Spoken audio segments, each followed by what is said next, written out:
பிசாசு சில தந்திரங்களை செஞ்சு தான் சில வேலைகளை செஞ்சுக்கிட்டு இருக்கான். அவன் செய்யக்கூடிய சில தந்திரங்கள் என்ன அப்படின்னு தெரிஞ்சாலே நீங்கள் மோஸ்ட்டாக தவிர்த்துக்குவீங்க.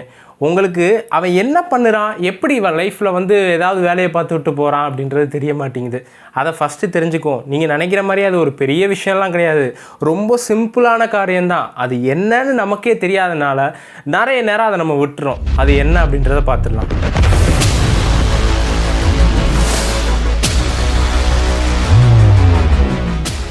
இப்போ தான் நீங்கள் ஃபர்ஸ்ட் டைம் பார்த்துக்கிட்டு இருக்கிறீங்க அப்படின்னா சப்ஸ்கிரைப் பண்ணிக்கோங்க. பிசாசு செய்யக்கூடிய சில தந்திரங்கள் என்ன அப்படின்றத பார்த்துட்டே வரலாம். ஃபஸ்ட்டு இப்போ அவன் சில தந்திரங்களை செஞ்சுக்கிட்டு இருக்கிறான்ல, என்ன தந்திரத்தை தான் அப்படி செய்கிறான் அப்படின்றத பார்க்கலாம். ஆதியாகமம் 3வது அதிகாரம் 1வது வசனம். தேவனாகிய கர்த்தர் உண்டாக்கின சகல காட்டு ஜீவன்களை பார்க்கிலும் சர்ப்பமானது தந்திரமுள்ளதாயிருந்தது. அது ஸ்திரீயை நோக்கி, நீங்கள் தோட்டத்தில் உள்ள சகல விருட்சங்களின் கனியையும் புசிக்க வேண்டாம் என்று தேவன் சொன்னது உண்டோ என்றது. பைபிளில் ஃபஸ்ட்டு எழுதப்பட்டிருக்கிற தந்திரத்துக்கே டைரெக்டாக நம்ம போயாச்சு. இங்கே என்ன பண்ணுறான் அப்படின்னா, தேவன் சொன்னது உண்டோ அப்படின்ற ஒரு கேள்வி எழுப்புகிறான். ஆண்டவர் இவர்களுக்கு சொல்லியிருக்கிறாரு, அந்த தோட்டத்தின் நடுவில் இருக்கிற நன்மை தீமை அறியத்தக்க கனியை மட்டும் நீ புசிச்சிடாத அப்படின்னு சொன்னார்.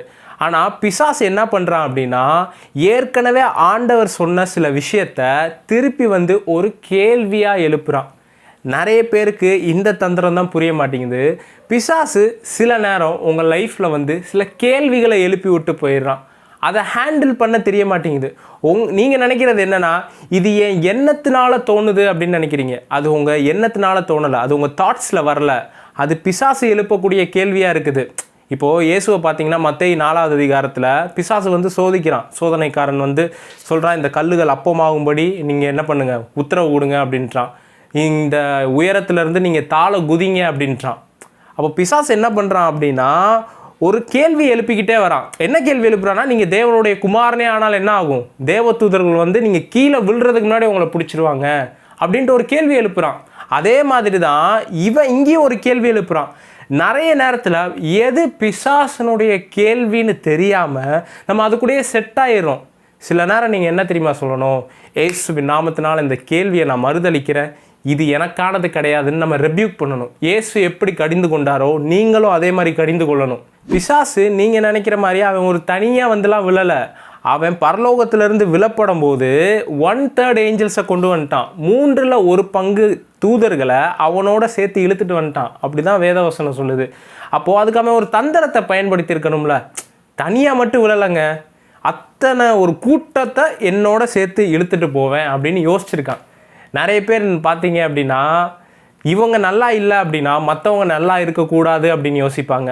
நான் மட்டும் இந்த இதில் வளரலையே, இவங்க மட்டும் வளர்ந்துக்கிட்டே போகிறாங்களே. இந்த எண்ணம் எங்கேருந்து வந்துச்சு அப்படின்றத ட்ரேஸ் அவுட் பண்ணிங்கன்னா அது பிசாஸ்டருந்து வந்தது தான்.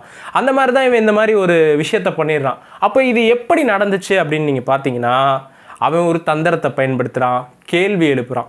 பிசாசுடைய மிகப்பெரிய தந்திரம் என்ன அப்படின்னா, கேள்வியை எழுப்புறது. அதுவும் எந்த கேள்வி எழுப்புறான்னா, இங்கே ஆதாம் ஏவாள்கிட்ட போயிட்டு சொல்கிறான், பாஸ்டில் இருந்ததை கேள்வி எழுப்புகிறான். ஆண்டவர் சொன்னது உண்டோ அப்படின்றான். இந்த மாதிரி தான் சிலருக்கு ஆண்டவர் வாக்கு தத்தத்தை கொடுத்துருப்பாரு, சில தீர்க்க தரிசனமான வார்த்தைகளை கொடுத்துருப்பாரு.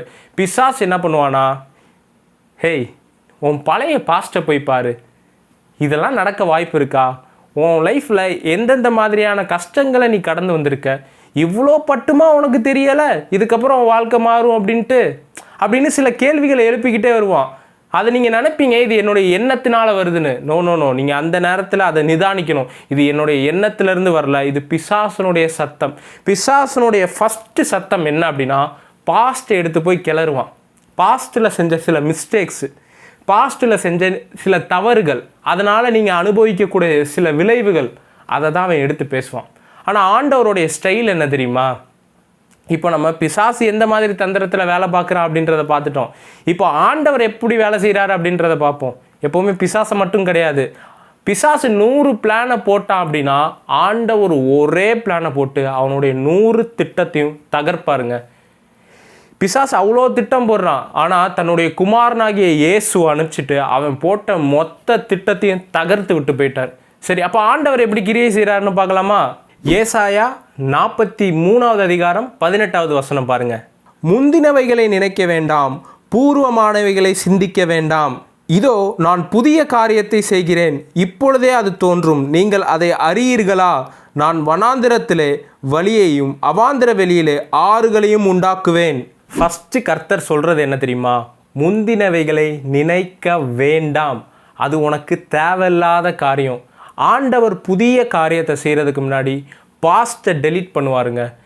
பாஸ்ட்டை டெலீட் பண்ணிட்டாரு உங்கள் லைஃப்பில். நீங்கள் என்ன நினச்சிக்கிட்டு இருக்கிறீங்க அப்படின்னா, நீங்கள் அவர் அழித்த ரெக்கார்டை திருப்பி எடுத்து நினைவு கூர்ந்துக்கிட்டே இருக்கிறீங்க. இப்போது என்ன சொல்லுவாங்க அப்படின்னா, ஆண்டவர் உன் பாவத்தை ரெக்கார்ட் பண்ணிக்கிட்டே இருக்காரு, பரலோகத்தில் அதை கொண்டு போய் உனக்கு டிவி போட்டு காட்டுவார் அப்படின்ட்டுவாங்க. ஆண்டவர் டிவி போட்டுலாம் பாவத்தெல்லாம் காமிக்க மாட்டார். அந்த ரெக்கார்டே அவர்கிட்ட இல்லை. ஏன்னா கர்த்தர் உங்களுடைய பாவத்தை கடலின் ஆழத்தில் போட்டேன்றாரு. பாவத்தை மட்டும் கிடையாது, நீங்கள் செஞ்சுருக்கிறீங்களே சில மிஸ்டேக்கு, அதை கூட அவர் கணக்கில் எடுக்கவே இல்லைங்க. அதை ரெக்கார்டை அழிக்கிறவராக இருக்கிறாரு. உங்கள் லைஃப்பில் ஒரு புதிய காரியத்தை கர்த்தர் செய்கிறதுக்கு முன்னாடி உங்கள் பாஸ்ட் ரெக்கார்டை அழிப்பார்.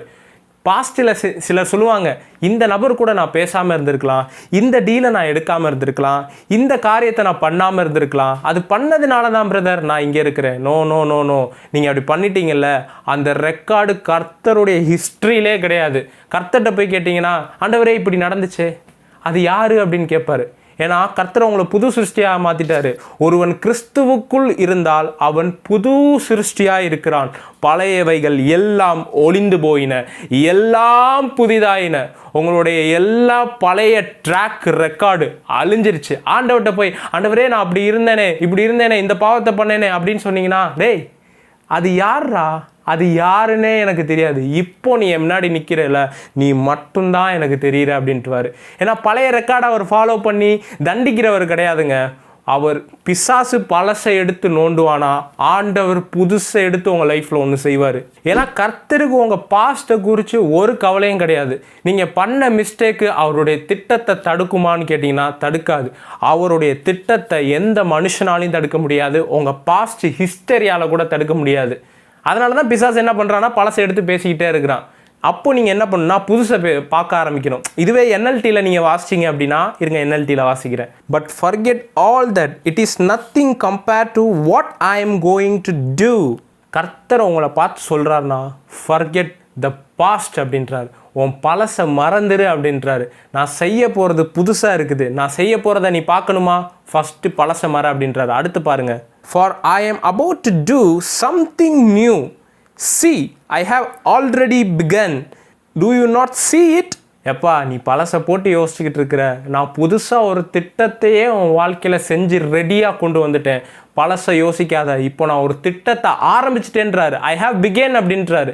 நான் சொல்லவா, இதை பார்க்குற நிறைய பேருக்கு தீர்க்க தரிசனமாக சொல்கிறேன், உங்கள் பழைய மிஸ்டேக், பழைய காரியங்கள்னால உண்டான பிசாசனுடைய பொய்கள் வந்துக்கிட்டே இருக்குல்ல, இதை இப்படி செஞ்சுருக்கலாம், இதை அப்படி பண்ணியிருக்கலான்ட்டு, இயேசுவின் நாமத்தினால் அந்த பொய்களினுடைய சத்தம் இப்பொழுதே கேன்சல் ஆகட்டும். அந்த பொய்களினுடைய சத்தம் இப்பொழுதே உங்களுடைய சிந்தனையில் நிற்கட்டும் இயேசுவின் நாமத்தினால். சிலருக்கு பிசாசு பொய்யை கொண்டு வந்து போடுறான், உன் வாழ்க்கை மாற சான்ஸே இல்லைன்னு.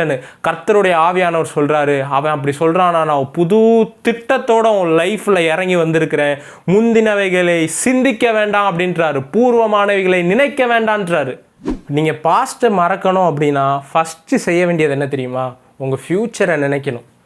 பாஸ்ட்டை மறக்கிறதுக்கான சிம்பிளான ஒரே வழி, ஆண்டவர் உங்களுக்கு வச்சிருக்கிற திட்டத்தை நீங்கள் சிந்திக்கணும், திட்டத்தை இமேஜின் பண்ணணும். ஆண்டவர் உங்களுக்கு ஒரு வாக்குத்தத்தம் கொடுத்தாருல, அந்த வாக்குத்தத்தத்தை எடுத்து தியானம் பண்ண ஆரம்பிங்க.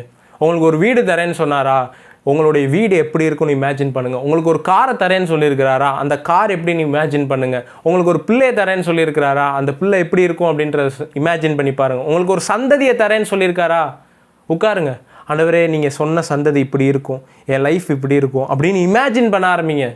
வேற எதையோ பிசாசு சொல்கிற சத்தத்தை இல்லை, ஆண்டவர் வச்சிருக்கிற திட்டத்தை இமேஜின் பண்ணிங்கன்னா பழசு வர்றது ஸ்டாப் ஆயிரும். ஏன்னா ஆபிரகாமும் அப்படி தான் பண்ணுறாரு. யோவான் 8வது அதிகாரம் 56வது வசனம், உங்கள் பிதாவாகிய ஆபிரகாம் என்னுடைய நாளைக்கான ஆசையாயிருந்தான், கண்டு களி கூர்ந்தான் என்றார். இங்கே இயேசுட்ட கேட்குறாங்க, நீங்கள் ஆபிரகாமோட பெரிய ஆளா அப்படின்னு கேட்குறப்போ இயேசு சொல்கிறாரு, ஆபிரகாமே என் நாளை காண ஆசையாக இருந்தான், கண்டு களி கூர்ந்தான் அப்படின்றாரு. எப்படிப்பா, இங்கே ஏசாயா தீர்க்க தரிசனமாக சொல்லியிருக்கிறாரு இயேசுன்ட்டு இப்படி ஒருத்தர் பிறப்பாருன்னு ஒவ்வொரு தீர்க்க தரிசன ஆகமங்கள்லையும் சொல்லப்பட்டிருக்கு. ஆனால் யாருமே கண்டாங்க அப்படின்னு போடலை. இங்கே ஆபிரகாம் மட்டும் எப்படி கண்டான்? அவங்களாம் தரிசனத்தை பார்த்து எழுதினாங்க. அப்போ ஆபிரகாம் மட்டும் எப்படி எழுதினா அப்படின்னு பார்த்தீங்கன்னா, ஆபிரகாம் இமேஜினேஷன் பண்ணுற ஒரு பவரை வளர்த்து வச்சுருந்துருக்கான். ஆண்டவர் சொல்கிறாரு, வெளியே போய் நட்சத்திரங்களை பாரு, பூமியின் மணலத்தனையை பாரு, வண்ணமாக உன்னுடைய சந்ததியை நான் ஆசீர்வதிப்பேன் அப்படின்ட்டு ஒரு இமேஜினேஷனை அவனுக்குள்ளே கொண்டு வந்து போடுறாரு. அதே இமேஜினேஷனை தான் என்ன பண்ணுறான் தெரியுமா? இயேசுவுக்கே பயன்படுத்துகிறான். இயேசுவுக்கும் ஆபிரகாமுக்கும் கிட்டத்தட்ட 2000 வருஷம் டிஸ்டன்ஸ் இருக்குது. அவ்வளோ வருஷம் தூரம் இருக்கிற ஒரு நபரை எப்படி பார்க்குறான்? ஆண்டவர் எனக்கு வாக்கு பண்ணியிருக்கிறாரு, இப்போ பார்க்குறதற்கு என்கிட்ட ஒரு பிள்ளை இல்லாம மாதிரி இருக்கலாம், என்கிட்ட ஒரு சந்ததியே இல்லாத மாதிரி இருக்கலாம், ஆனால் அவர் வாக்கு பண்ணிட்டார்ல அப்படின்னு இமேஜின் பண்ணுறான். ஆண்டவர் அவனுக்கு ரிவீல் பண்ணுறாரு, உன் சந்ததியில் தாண்டா இயேசுன்னு ஒருத்தர் பிறப்பார்னே அவனுக்கு ரிவீல் பண்ணுறாரு. இவனுக்கு ஒரு கேள்வி, எனக்கு ஒரு பிள்ளையை தர மாட்டீங்களான்றது தான் இவனுடைய கேள்வி. ஆனால் ஆண்டவருடைய திட்டம் இவன் லைஃப்பில் இயேசுன்ற ஒரு நபரை இவனு வழியாக ஒரு ஜெனரேஷனையே பார்க்குறாரு. நான் சொல்லவா, ஆண்டவர் என் லைஃப்பில் என்ன செய்ய வச்சிருக்கிறாருன்னு தெரியலை பிரதர் அப்படின்றீங்களா? ஒரு ஜெனரேஷனை எழுப்புறதற்கு கர்த்தர் உங்களை கொண்டு ரெடியாக வச்சிருக்கிறாருங்க. அதை பார்த்த உடனே ஆபிரகாம் என்ன தெரியுமா பண்ணுறான்? கண்டு களி கூர்ந்தான் அப்படின்ட்டு இருக்கு. அதை இங்கிலீஷில் பார்த்தீங்க அப்படின்னா ரிஜாய்ஸ்னு எழுதப்பட்டிருக்கு. எபிரேய வார்த்தையை பார்த்தீங்கன்னா அகலியாவோ அப்படின்னு எழுதியிருக்கு. அகலியாவோ அப்படின்னா இயேசு அவன் பார்க்குறான், இவர் என் சந்ததியில் பிறப்பார்னு இமேஜின் பண்ணிட்டு கண்டு களி கூர்ந்தான். அகாலியோ அப்படின்னா என்ன தெரியுமா? எந்திரிச்சு குதிச்சான் அப்படின்னு அர்த்தம். பிசாசு ஒரு திட்டத்தை கொண்டு வந்து இப்படி முடிஞ்சிடும் அவ்வளோதான் அப்படின்னு சொல்கிறப்ப நீங்கள் என்ன தெரியுமா பண்ணணும்? ஆண்டவர் உங்களுக்கு வச்சிருக்கிற திட்டத்தை இமேஜின் பண்ணி எந்திரிச்சு குதிச்சு சந்தோஷத்தினால நிரம்பணுங்க. ஏன்னா இங்கே போட்டிருக்கு, அவன் ரிஜாய்ஸ்ன்ற இடத்துல அவன் எந்திரிச்சு குதிச்சு சந்தோஷப்பட்டான். இதுதான் கண்டு களி கூர்றது. உங்களுக்கு வரக்கூடிய நாட்களை, உங்களுக்கு தீர்க்க தரிசனமாக சொல்லப்பட்ட வார்த்தைகளை கண்டு களி கூறுங்கள். அதை விஷனில் தான் பார்க்கணும்னு கிடையாது, நீங்கள் இமேஜின் பண்ணியே கண்டு களி கூறலாம். என் லைஃப் மாறப்போகுது, என்னுடைய லைஃப் இன்னையோட வேற மாதிரி மாறுதுன்னு சொல்லி வேற சத்தம் வரும்போது எந்திரிச்சு குதிக்கணும். ஆண்டவர் எனக்கு ஏதாவது ரெவலேஷனை கொடுத்தாருன்னா நான் முதல் என்ன தெரியுமா பண்ணுவேன்? நான் எந்திரிச்சு இருக்கிற இடத்துல குதிக்க ஆரம்பிப்பேன். ஏன்னா அந்த அளவுக்கு ஒரு சந்தோஷத்தினால நான் நிரப்பப்படுவேன். அந்த சத்தத்தை கேட்கும்போது எனக்கு ஒரு சந்தோஷம் உண்டாகுது. அப்போது உங்களுக்கு ஆண்டவர் வச்சிருக்கிற திட்டத்தை நினச்சி களி கூற ஆரம்பிங்க. ஆண்டவரே என் லைஃப்பில் இது இல்லையே, அது இல்லையே, அது வந்தால் தான் நான் சந்தோஷமாக இருப்பேன். ஆபிரகாமுக்கு இங்கே ஒன்றுமே வரலை, ஆனால் அவன் கண்டு களி கூர்ந்திருக்கிறான். இப்படி களி கூர்ந்த ஒரு நபரை பற்றி பைபிள் இவனுடைய விசுவாசத்தின் தகப்பனாவே மாற்றிருச்சு. அது மட்டும் கிடையாது, இவனை எந்த அளவுக்கு கொண்டு போயிடுச்சு அப்படின்னா, புதிய ஏற்பாட்டில் அதிகாரம் வசனம் பார்த்தீங்கன்னா, ஆபிரகாமின் குமாரனாகிய தாவீதின் குமாரனான ஏசு கிறிஸ்துவின் வம்ச வரலாறு அப்படின்னு எழுதியிருக்கு. உனக்கு வம்சமே இல்லை, உனக்கு எப்படிடா? எனக்கு வம்சம் இல்லைன்னா பரவாயில்ல, என்னை வச்சு ஆண்டவர் வரலாறே செய்வார். நான் இதை பார்க்குற சிலருக்கு தீர்க்க தரிசனமாக சொல்கிறேன், நீங்கள் ஹிஸ்டரி ஆக போகிறீங்க. உங்களை கொண்டு சில வரலாறை ஆண்டவர் செய்ய போகிறாரு.